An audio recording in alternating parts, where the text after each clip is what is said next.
എല്ലാ സാമൂഹ്യ സേവനങ്ങൾക്കും പേരുകേട്ടവർ അവരായിരുന്നു. പക്ഷേ വാർത്തകൾ വരുന്നുണ്ട്, മാധ്യമങ്ങളിൽ നിന്നായിരിക്കും എന്നൊരു പക്ഷേ നിങ്ങൾ പറയുമായിരിക്കും. അതെ, തീർച്ചയായും ഡൽഹി, ബോംബെ പോലുള്ള സ്ഥലങ്ങളിൽ നിന്നും ഇവരൊക്കെ അറസ്റ്റ് ചെയ്യപ്പെടുന്നു എന്ന് ഇതേ മാധ്യമങ്ങൾ തന്നെ പറയുന്നു. എന്തുകൊണ്ടാണ് അങ്ങനെ? സഹോദരി, ഞാൻ ചോദിക്കട്ടെ, മലപ്പുറം മാധ്യമങ്ങൾ പറയുന്നത് ശരിയാണോ അല്ലയോ എന്ന കാര്യത്തിലേക്ക് പിന്നീട് വരാം. ആദ്യമായി ഞാൻ ചോദിക്കട്ടെ, മാവോയിസ്റ്റുകാരെക്കാളും അപകടകാരികളാണോ അവർ? മാവോയിസ്റ്റുകൾ എന്തുകൊണ്ടാണ് കൊലപാതകങ്ങൾ നടത്തുന്നത് എന്ന് നിങ്ങൾ ചോദിക്കാത്തത് എന്തുകൊണ്ടാണ്?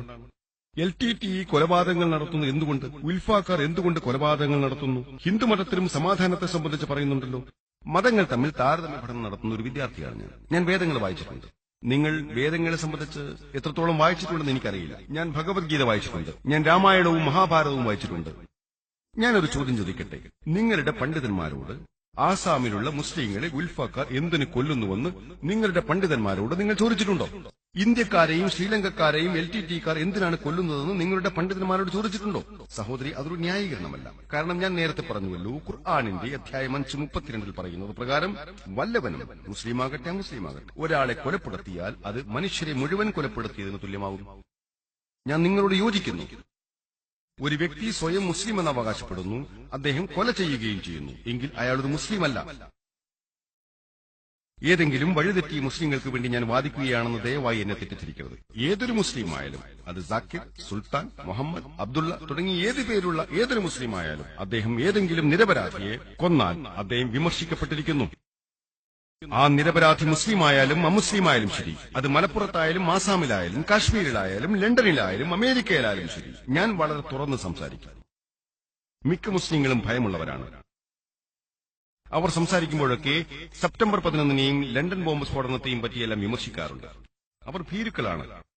എന്റെ അവസരം വന്നപ്പോൾ ഞാൻ പറഞ്ഞത് ഇപ്രകാരമാണ്: ഞാനും സെപ്റ്റംബർ 11-ന് നടന്ന സംഭവങ്ങൾ വിമർശിക്കുന്നു. 3000-ഓളം പേർ മരണപ്പെട്ടു, അത് പൂർണ്ണമായും തെറ്റാണ്. 50-ൽ കൂടുതൽ മരിച്ച ലണ്ടൻ ബോംബിംഗും തെറ്റാണ്. 180-ൽ കൂടുതൽ പേർ ട്രെയിൻ സ്ഫോടനത്തിൽ ബോംബെയിൽ മരിച്ചത് തെറ്റാണ്. പക്ഷേ ഗുജറാത്തിൽ മരണങ്ങൾക്കിടയാക്കിയ സംഭവങ്ങളെയും ഞാൻ വിമർശിക്കുന്നു. ഗുജറാത്തിൽ 1000-ഓളം മുസ്ലിങ്ങൾ കൊല്ലപ്പെട്ടിരുന്നു. അഫ്ഗാനിസ്ഥാനിൽ 1000-ഓളം പേർ കൊല്ലപ്പെട്ടു. ഇറാഖിൽ 1000-ഓളം പേർ കൊല്ലപ്പെട്ടു. പലസ്തീനിൽ 1000-ഓളം പേർ കൊല്ലപ്പെട്ടു. എന്തിനാണ് ഇരട്ടത്താപ്പ്? എന്തിനാണ്? ന്യൂയോർക്കിലെ ഇരട്ട ഗോപുരങ്ങളിലുണ്ടായ ആക്രമണത്തെ ഞാൻ വിമർശിക്കുന്നു. ലണ്ടനിലെ ബോംബാക്രമണത്തെയും ബോംബെയിലെ ട്രെയിൻ ബോംബാക്രമണത്തെയും ഞാൻ വിമർശിക്കുന്നു. അവയെ ഞാൻ ന്യായീകരിക്കുകയല്ല. അവർ ചെയ്തതുകൊണ്ട് നിങ്ങൾക്കും ചെയ്യാമെന്ന് പറഞ്ഞ് ഞാൻ ന്യായീകരിക്കുകയില്ല. നിങ്ങൾക്ക് അങ്ങനെ ചെയ്യുവാൻ സാധ്യമല്ല. ഒരിക്കൽ ഭീകരവാദ മുസ്ലിം കുത്തകയോ എന്ന വിഷയത്തിൽ ഞാൻ പ്രഭാഷണം നടത്തിയപ്പോൾ ഒരു ഹിന്ദു വന്ന് ഇപ്രകാരം ചോദിച്ചു: ഡോക്ടർ നായിക്, ഞാൻ നിങ്ങളുടെ പ്രസംഗങ്ങൾ കാണാറുണ്ട്. ഞാൻ നിങ്ങളുടെ ഒരു ആരാധകനാണ്. എന്റെ കുടുംബം ഗുജറാത്തിലായിരുന്നെങ്കിൽ, എന്റെ മാതാവിനെ ആരെങ്കിലും പീഡിപ്പിച്ചിരുന്നെങ്കിൽ, എന്റെ കുടുംബക്കാരെ കൊന്നിരുന്നെങ്കിൽ ഇവിടെയുള്ള ഹിന്ദുക്കളെ ഞാനും കൊല്ലുമായിരുന്നു. അത് കേട്ട ജനങ്ങൾ കൈയടിച്ചു. വളരെ നല്ല കാര്യം. പക്ഷെ ഞാൻ എഴുന്നേറ്റു. ഞാൻ ഇപ്രകാരം പറഞ്ഞു: ഒരു സാധാരണ മനുഷ്യൻ പ്രതികരിക്കുന്നത് പോലെയാണ് നിങ്ങൾ പ്രതികരിക്കുന്നത്. ആരെങ്കിലും നിങ്ങളുടെ കുടുംബത്തെ കൊന്നു, ആരെങ്കിലും നിങ്ങളുടെ അമ്മയെ പീഡിപ്പിച്ചു, അതിന് പകരം നിങ്ങൾ മറ്റാരെയോ കൊല്ലുവാൻ ശ്രമിക്കുന്നു. പക്ഷേ സാക്കിർ നായിക്കുന്ന എനിക്ക് നിങ്ങളെ പിൻപറ്റുവാൻ സാധ്യമല്ല. എന്തുകൊണ്ടാണ് അങ്ങനെ? കാരണം മറ്റൊരു നിരപരാധിയെ കൊല്ലാൻ എന്റെ മതം എന്നെ അനുവദിക്കുന്നില്ല. ഗുജറാത്തിലെ ജനങ്ങൾ എന്തെങ്കിലും ചെയ്തിട്ടുണ്ടെങ്കിൽ നിങ്ങൾ കുറ്റവാളികളെ പിടിച്ചിട്ട് അവരെ ശിക്ഷിച്ചോളൂ, അതിന് പ്രശ്നമില്ല. അതിനു പകരം ലണ്ടനിലുള്ള ഏതെങ്കിലും ഒരു ഹിന്ദുവിനെ പിടിച്ചു കൊല്ലുവാൻ നിങ്ങൾക്ക് സാധ്യമല്ല. കാരണം അത് ഇസ്ലാമിൽ സ്വീകാര്യമല്ല. അങ്ങനെ ചെയ്യുന്നവൻ ഒരു മുസ്ലിമല്ല. ആ ഹിന്ദു എന്റെ ആരാധകനായിരുന്നു. അത് വികാരപൂർവ്വം അങ്ങനെ സംസാരിച്ചതാണ്. വികാരത്തിന്റെ അടിസ്ഥാനത്തിൽ അങ്ങനെ പറയാമെങ്കിലും നിങ്ങളുടെ വികാരങ്ങൾ അനുസരിച്ച് കൈകാര്യം ചെയ്യുവാൻ അനുവദിക്കുന്നില്ല. ആരെങ്കിലും നിങ്ങൾക്ക് വേണ്ടപ്പെട്ട ആളെ കൊന്നാൽ അതിനു പകരം മറ്റാരെയും കൊല്ലുവാൻ സാധ്യമല്ല. ഒരു നിരപരാധിയായ ഹിന്ദുവിനെ കൊന്നാൽ ആ ഹിന്ദുവിന്റെ കുടുംബക്കാർ ജീവിതകാലം മുഴുവനും നിങ്ങൾക്കെതിരായിരിക്കും. അതുകൊണ്ട് ഞങ്ങൾ മുസ്ലിങ്ങൾ ഒരു കാര്യത്തിൽ വിശ്വസിക്കുന്നു: ആരെങ്കിലും ഞങ്ങളോട് ദ്രോഹം ചെയ്തിട്ടുണ്ടെങ്കിൽ അയാളെ പിടികൂടാൻ സാധിച്ചാൽ നല്ലത്. അതിന് സാധിച്ചില്ലെങ്കിൽ നാളെ പരലോകത്ത് വിധി തീർപ്പ് നാളിൽ നീതി ലഭിക്കുവാനായി ഞങ്ങൾ അത് അള്ളാഹുവിന് വിട്ടുകൊടുക്കുന്നു. ഏതെങ്കിലും നിരപരാധിയെ കൊല്ലുവാൻ ഞങ്ങൾക്ക് സാധ്യമല്ല. അതുകൊണ്ടുതന്നെ ചെറുപ്പക്കാരായ മുസ്ലിങ്ങളെ ആകർഷിക്കുന്ന ചില മുസ്ലിം സംഘടനകൾ ഉണ്ടെന്ന് എനിക്കറിയാം. അവരെ വഴിതെറ്റിക്കാൻ ശ്രമിക്കുന്നു.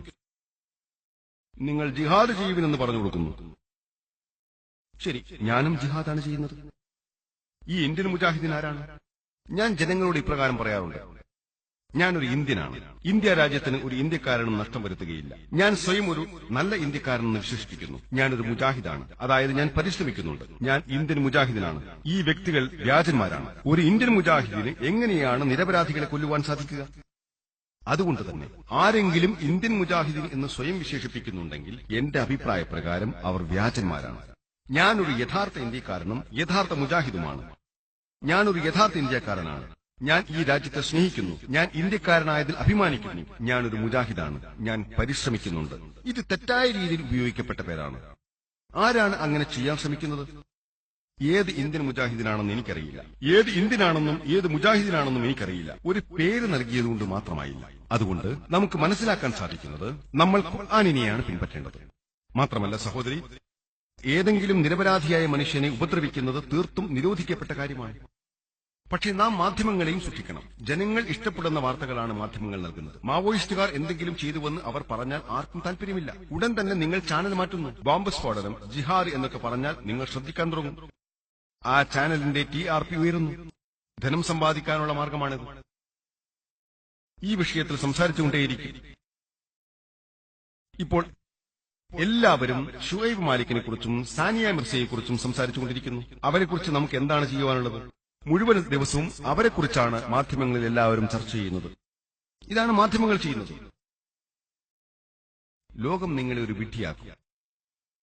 പക്ഷെ നിങ്ങളൊരു വിഡ്ഢിയാകരുത്. അതുകൊണ്ട് സമാധാനത്തിന്റെ ലോകത്തിൽ ഏറ്റവും അധികം നാശം വിധിക്കുന്നത് വാർത്താ ചാനലുകളാണെന്നാണ് ഒരു വ്യക്തി എന്ന നിലയ്ക്ക് എന്റെ അഭിപ്രായം. എന്റെ അഭിപ്രായ പ്രകാരം ഏറ്റവും കൂടുതൽ നാശം മനുഷ്യരുടെ സമാധാനത്തിന് വരുത്തുന്നത് ഈ വാർത്താ ചാനലുകളാണ്. കാരണം ജനങ്ങളുടെ സമാധാനം അലങ്കോലപ്പെടുന്നുണ്ടോ ഇല്ലയോ എന്നതിനെപ്പറ്റി അവർ ചിന്തിക്കുന്നേയില്ല.